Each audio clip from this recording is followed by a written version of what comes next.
Okay, so the first question before your question is ritual, right? Yeah, ritual in general, the Buddhism also there are the rituals. Then rituals are so many different kinds. Then Thai Buddhist, and then Chinese Buddhist, and then Japanese, Korean, Vietnamese, and then there are some different, but based on the the Buddhist concept and the Buddhist teaching. And then especially Tibetan Buddhism, we have many different ways, different kinds of the ritual. So many events, in Tibetan. I think much more different rituals from others, Thai Buddhists and Chinese Buddhists. Then why? Because Tibetan Buddhist is the Buddha's teaching, whole Buddha's teaching. Mainly there are two sections: lesser vehicle and the greater vehicle. There are two, and then the great vehicle. There are also two categories. One is Sutrayana and one Tantrayana teaching. Then Sutrayana teaching, there are not much the ritual. Then Tantrayana teachings, there are so many different rituals. But all of those rituals also based on Buddha's teachings. Buddha Shakyamuni, Buddha's teachings. Then based on the Buddha's teachings, all of those rituals, also the purpose is to be liberated from the suffering of the universe or samsara, sentient beings. We are not do any rituals. According to Buddha's teaching, according to Buddhism ritual, we are never do any just worldly ritual, just other than the purpose of liberation from the suffering. Then ritual, mainly the ritual's purpose is this. But then other rituals, the rituals, so many different kinds. Some is worldly rituals, some and they may be worldly deity, they are worship or so many. But according to Buddhism, our ritual is also based on Buddha's teaching. Because why we need ritual, and then in this life for the human beings, also we need a lot of the ritual practice for clean our karmas from three doors. Three doors means door of body, door of speech, door of mind. So we created lots of the different karmas from three doors. That's why we need to clean our those different kinds of the negative karmas, and then also at the same time we need to accumulate the virtual deeds, the good karmas. So mainly ritual is this.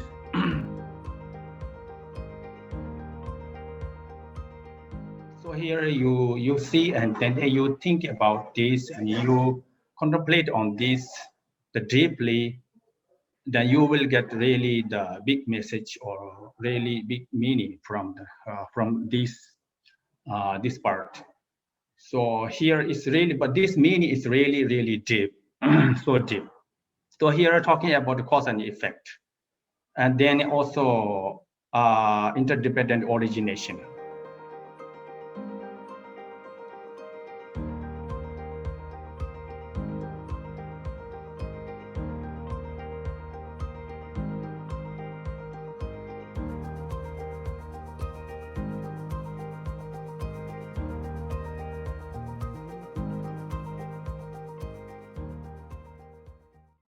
Buddha's teaching based on the cause and effect and interdependent origination. Why Buddha's teaching is, why Buddha talk about this, why this one is fundamental teaching. So we Buddhists, whatever we talk about Buddhism, Buddha's teaching, is must be stay on this point.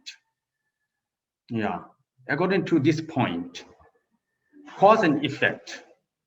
Then Buddha talk about actually the when we talking about this is from Buddha's really his teaching.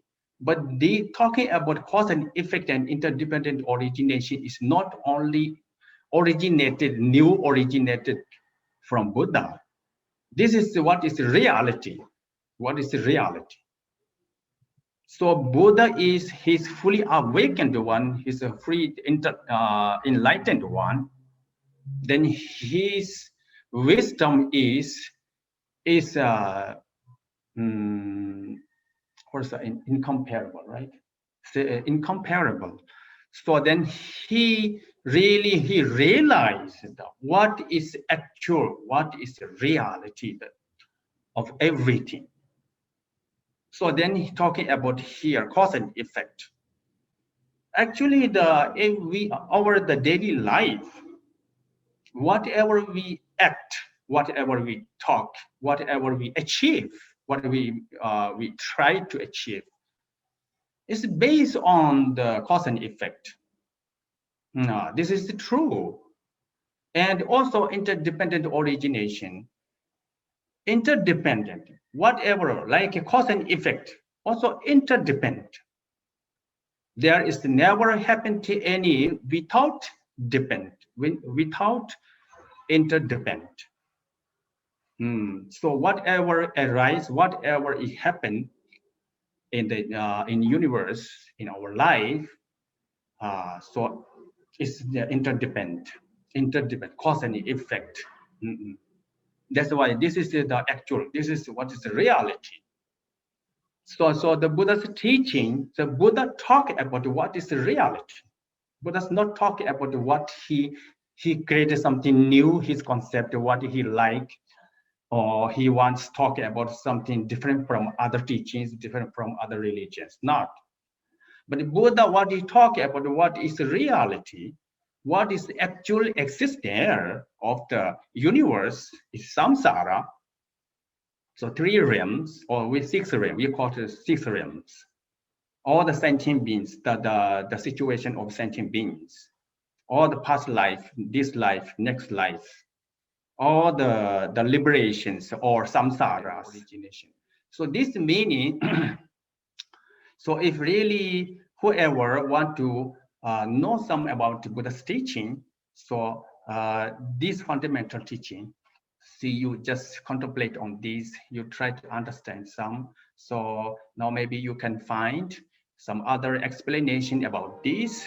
So of course there are so many Buddha's teaching, there are so many categories, but fundamental teaching is this. Yeah, fundamental teaching is this. So this is very important, okay? So Buddha's teaching, he talked about what is the cause of, what is the cause of happiness.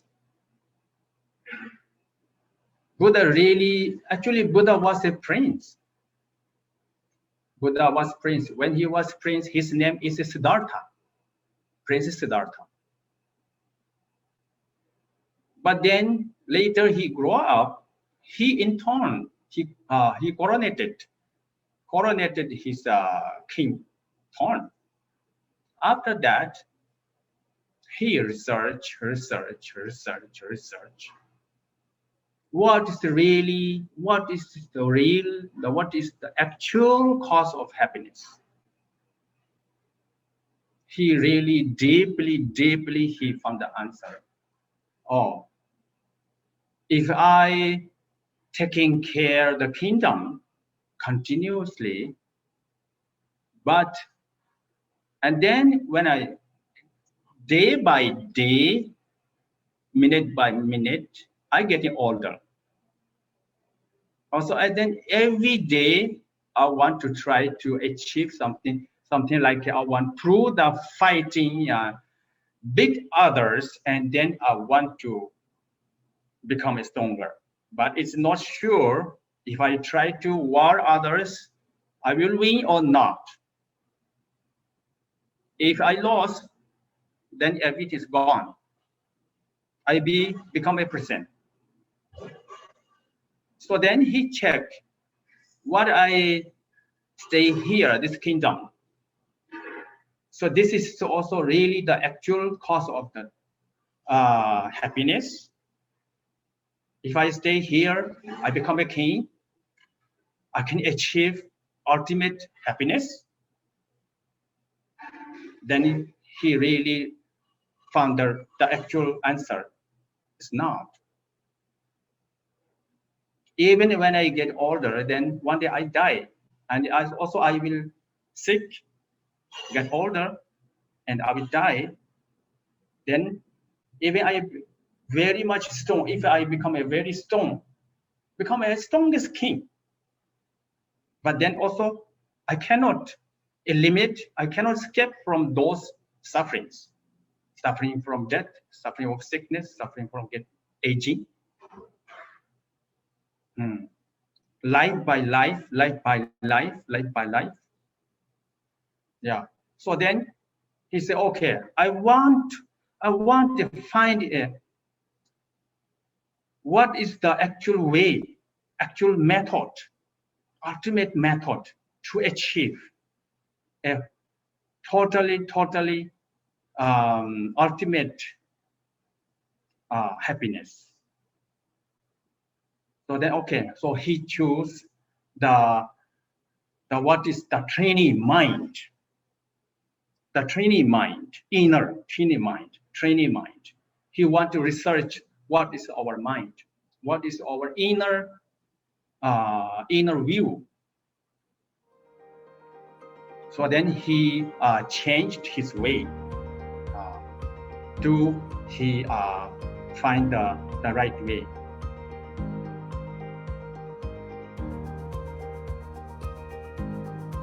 This mythic is Latin, right? Maybe something talking about something like story. I don't know. Mythic. There's so many different kinds of mythic. But the real Buddha's teaching, what I talked about just before, really Buddha's teaching, the important Buddha's main teaching, Buddha's teaching, does not really talking about this mythic this story about something something like very much strange, very much something amazing, something or God or something happened, something is not much. So Buddha's teaching is what is really the actual, what is the reality, the point. He just taught us. Then if you use that, if you understand that, then you follow this, then you will can eliminate what is wrong, you can do what is right.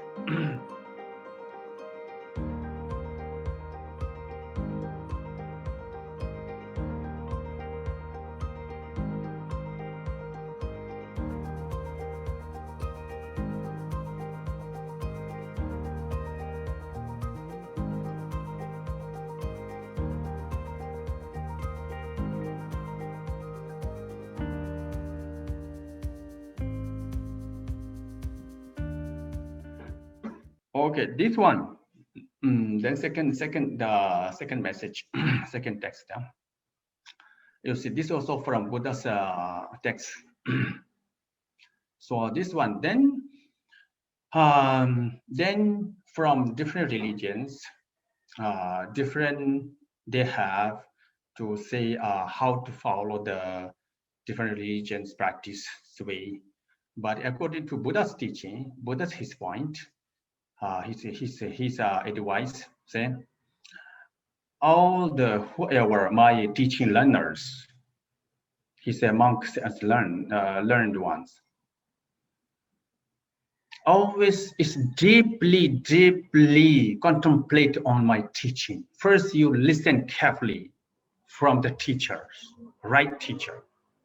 After you listen to my teaching, you got the point, then you have to put really deeply contemplating on what you get the point from listen. is deeply and very much carefully, deeply you use the human intellectual wisdom, your mind to is really deeply the contemplate. Then after that, really you got the actual point, the point, his teachings. Then you just after that you can decide.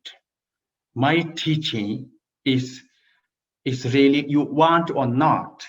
After you fully understand, fully understood, then Buddha said, please do not just accept my teaching, just respect my teaching without understanding my teaching.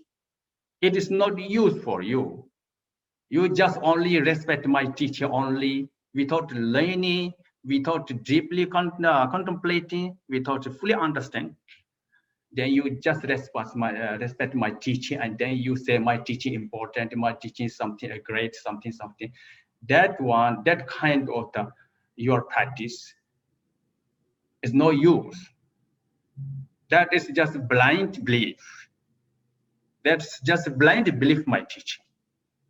If you always blind believe my teaching without fully understand my teaching, then my teaching is not work for you. No work. So that's why say very much deeply the analyze. So understand, then put into practice. Then after that, my teachings really help you. It will eliminate your all the wrong negative conceptions. Then you will liberate from the samsara, from suffering, of cause of suffering and suffering.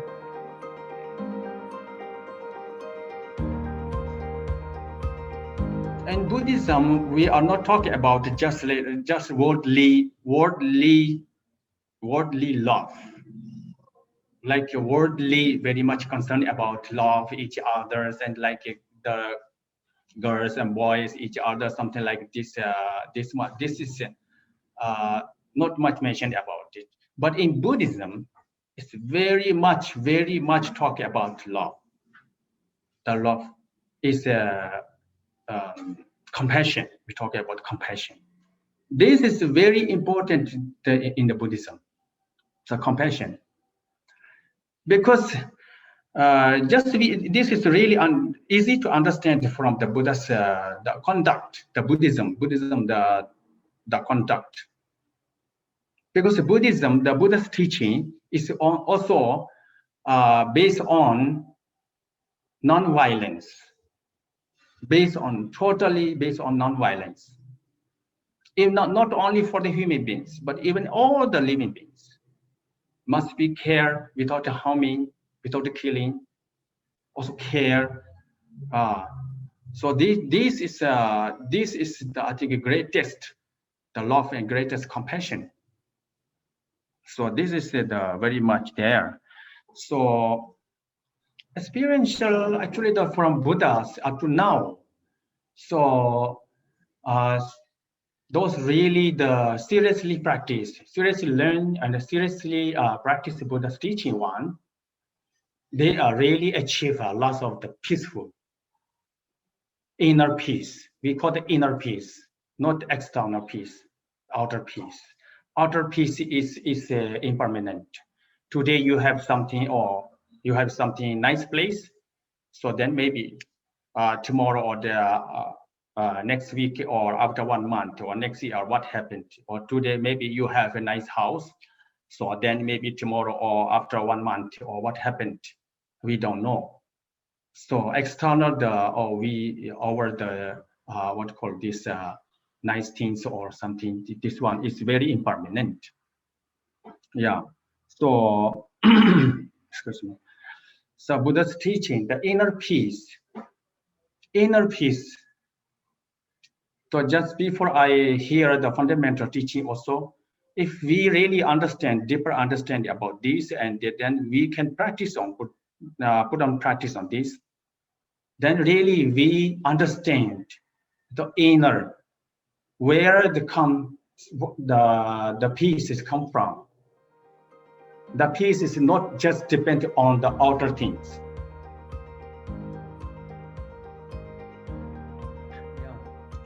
The social and institutional dimension of Buddhism. Yeah, this one we have a monastery. We have a monastery system. I think others like a Christian, Catholic, and Muslim, they have their own system of their some monastery or there. But we the Buddhist monastery, we have our own system, and then also our life, daily routine. So there's so many. So I cannot tell here everything. Yeah.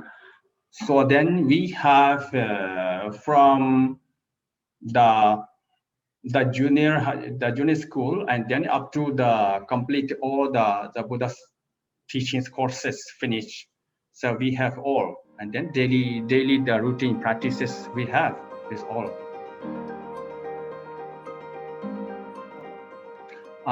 Just before also I talk a little bit about this already. And then okay, I will share you again. One.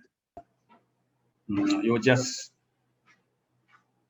contemplate on this. So here, commit not a single unwholesome actions, cultivate a wealth of virtue, tame completely this mind of ours.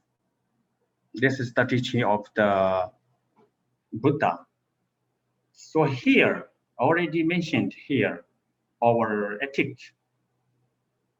So really you get the answer from here. So this is also Buddha's most important one, fundamental teaching also. This section is we daily recite, we daily think about this. So this is very important, okay?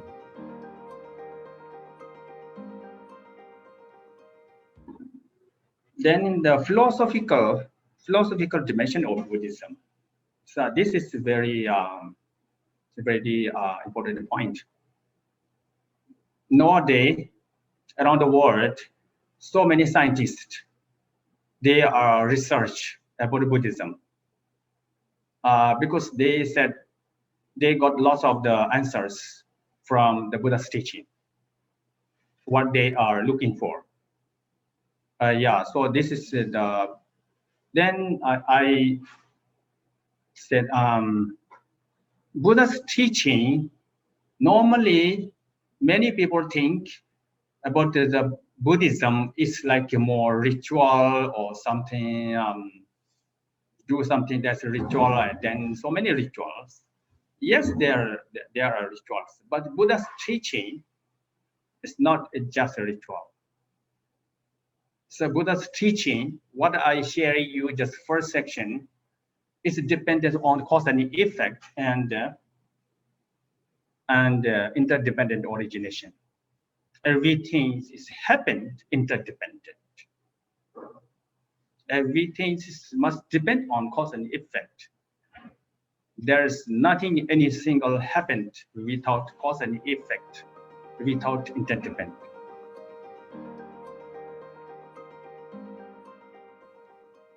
He said, if you depend on you depend on the outer, very much materialistic,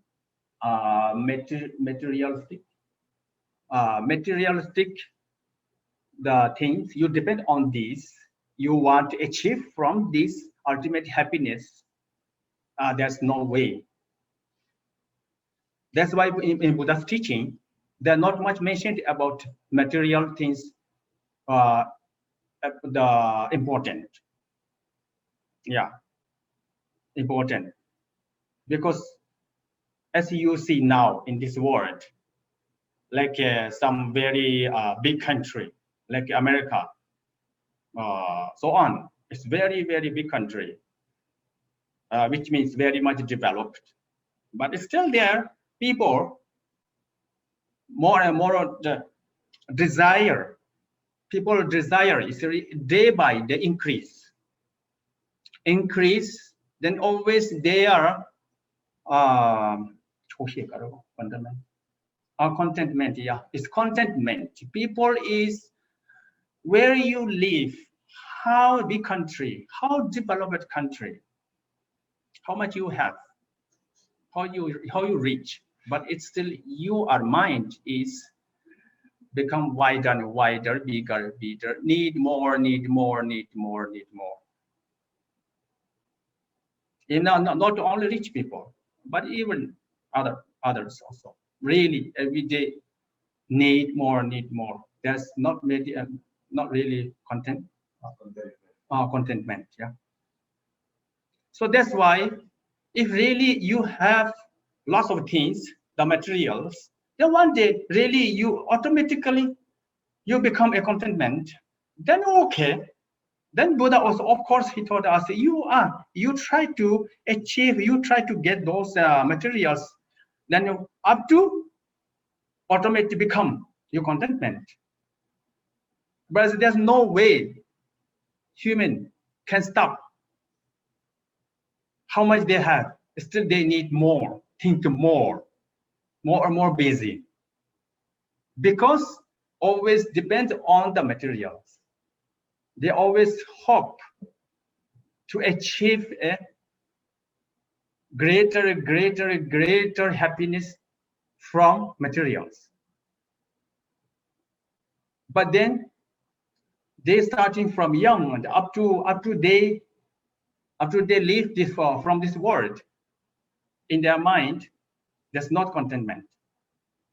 So that's why Buddha say, you depend on the outer things and materials very much, you will not achieve.